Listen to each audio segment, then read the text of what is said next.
Alright, we have to go to the 5th episode out of 7 on the Naruto universe and take it over a little bit.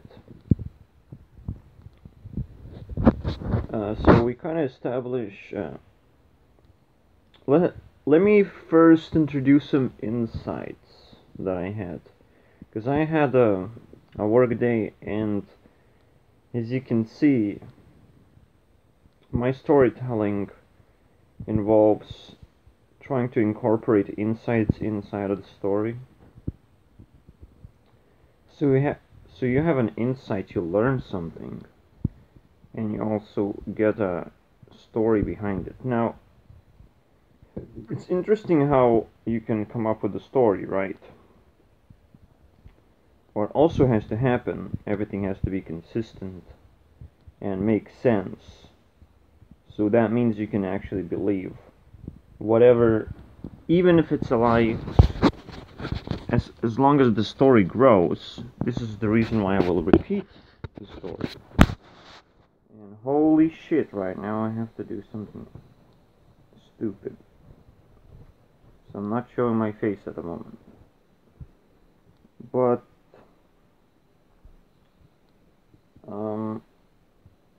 yeah, so we're gonna repeat the stories, we're gonna insert insights into them. I'm not sure if that will require me to do without a sequence, because some stories may not be able to handle certain insights. So I might have to go out of sequence. Just pick any story that is capable of handling, and then perhaps finish up with whatever is left.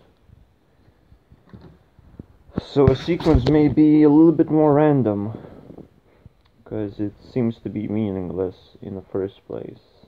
Meaningless enough for me to do so. Anyways, so what kind of insights I got from the work? I know most of the time I was just thinking how horrible it is, how much I don't want to fucking work there.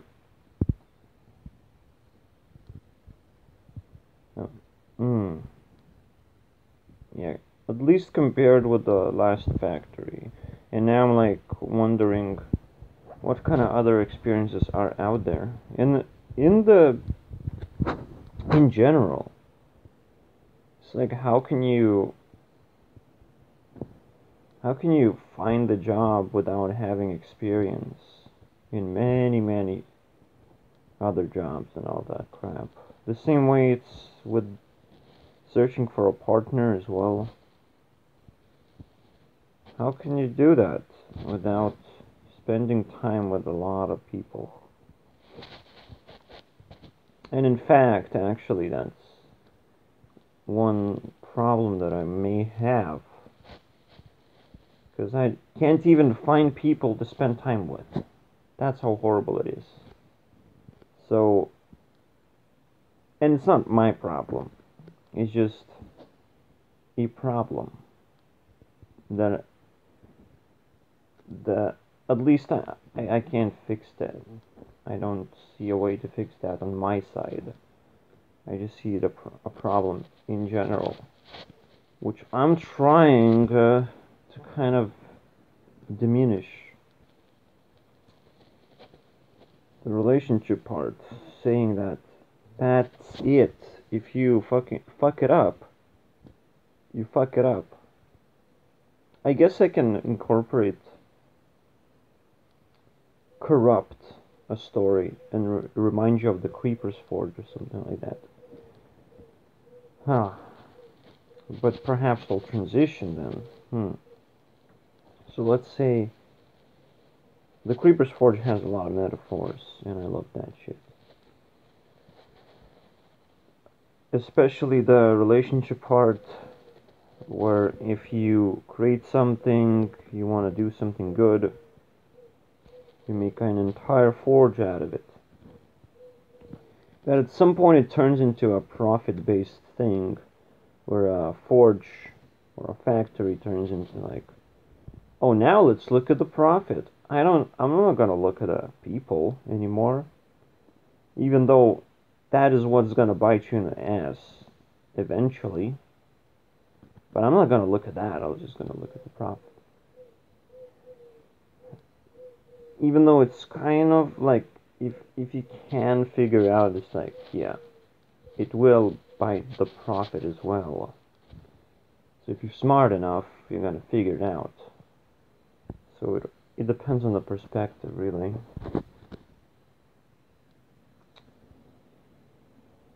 And what problems you are capable of being aware of in the first place.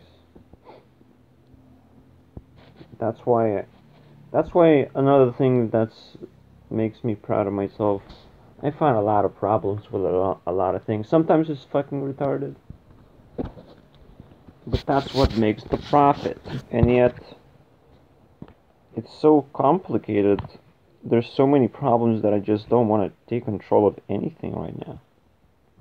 I just want to be lazy. There's so many problems. Holy shit. Relationships could help that, alleviate that. But I'm so confident that I would change these people instead of them changing me. It's one of those things that,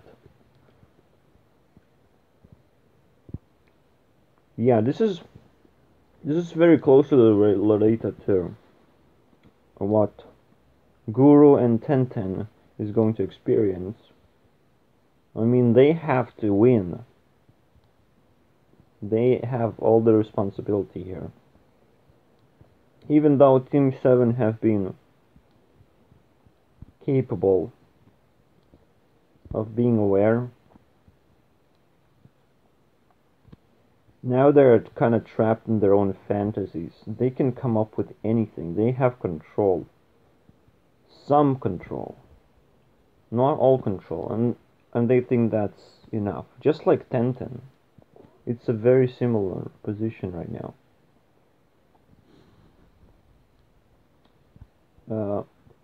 I was trying to kind of imagine what these guys would come up with. It's very difficult with Kakashi, though.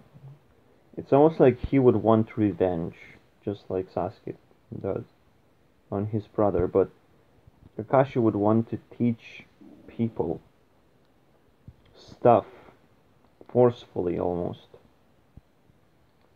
in like this shitty way of teaching people.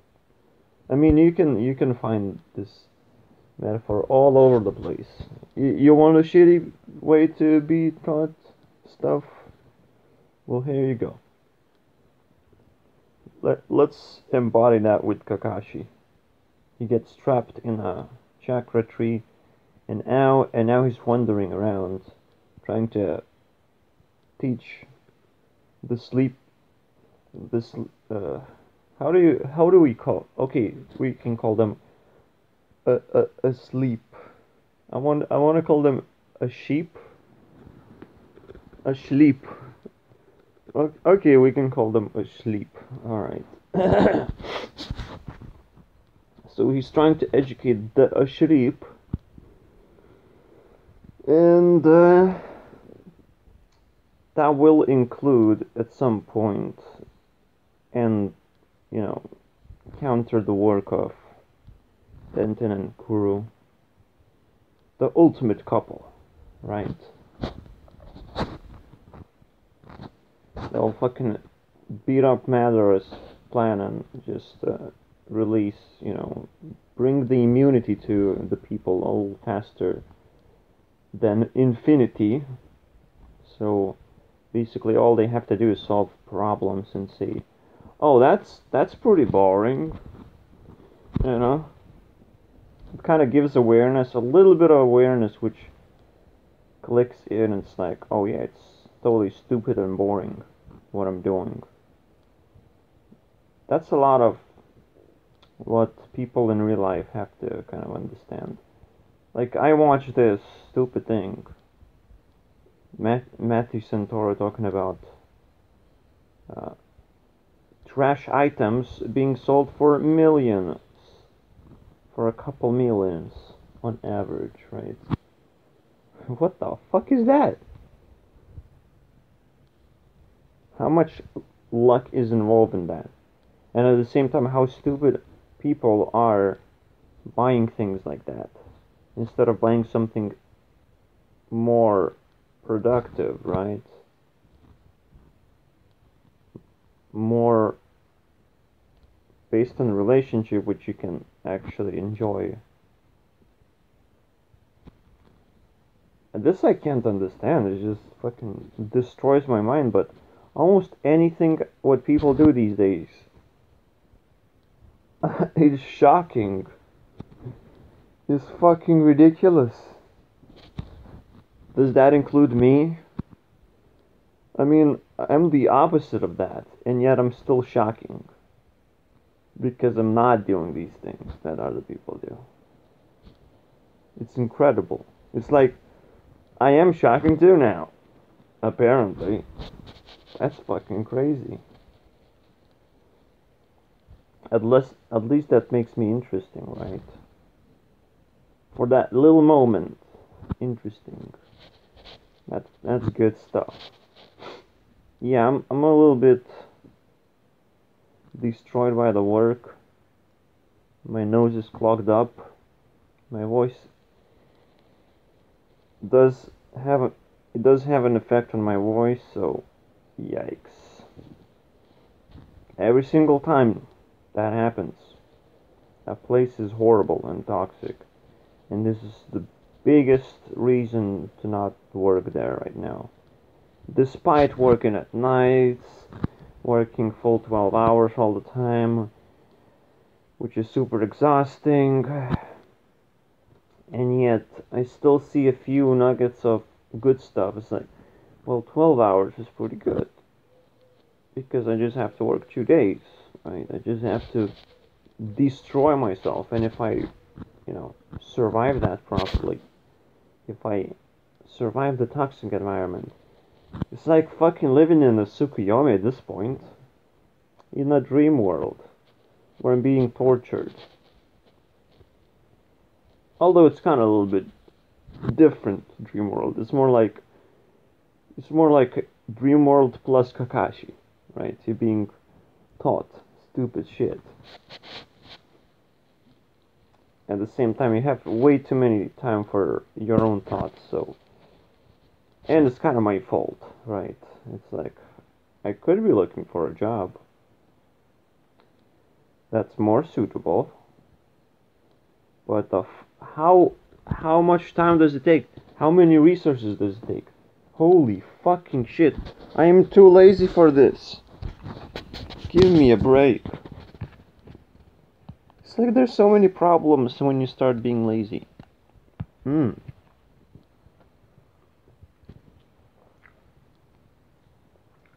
Instead, I imagine the future. And I'm trying to get to that future. Where problems are solved. Yeah, that makes me wonder. Maybe the reason why it's shocking to me what people do is they don't think about the future too much. They don't want to solve problems. They don't want to overthink. That's the difference between me and them. Between the asleep and the couple of raspberries.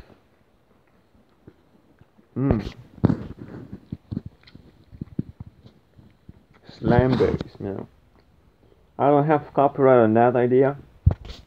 I fucking stole it. Slamming! Yeah, I'm eating stuff, so I have the right to say slamming right now. Yeah, that's good. That's good stuff.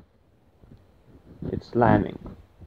I can't yell too much because it will attract attention, and I don't want to be tagged as a loud person. I don't know what consequences of that is. See that? There's a lot of crap that you can think of. And definitely get lost, but at the same time I'm so interested in just thinking. I just kinda broke through the barrier of overthinking where I have the skill to do that, and it's one of those laziest, most satisfying things you can find all over the YouTube, full of opinions, full of crap, right? So let's just finish the story. We have Tenten and Guru trying to escape Tenten's dream first. Then they encounter the dysfunctional and corrupted parts of the chakra tree, which is even worse. It's really annoying, basically. Sakura would create a over-sexualized environment in a way that there's so much lust in the environment simply from what she's doing. She's triggering more lust somewhere else, and it's like a chain event almost. There's always some lust to deal with. Kakashi makes sure there's always some injustice in how people are being taught things, and they attract in even more painful stuff. Almost, I mean, Kakashi doesn't understand that he can design things a lot better. He should wait a little bit before he does that, but well, he gets out of the control and he makes people catch those two bells from him all the time. Perhaps it's a cliche that we can attach at the moment. Oh, you want those two bells, man? If you're not gonna get them in 30 seconds, your head is gonna explode. It's gonna hurt a little bit, but it's an infinite Tsukuyomi, so no pain, no problem, boys. Naruto, perhaps. I'm not sure about Naruto and Sasuke at the moment. Maybe Sasuke creates anger, and Naruto creates sadness, somehow. Maybe Naruto makes stupid decisions as Hokage, and Sasuke just fucking leaves when he promises to do stuff. It's like, he protects the village, sometimes he doesn't protect the village. Good stuff. I don't know. That's a hint. I will have to flesh out their stories as well. And get the fuck out of here.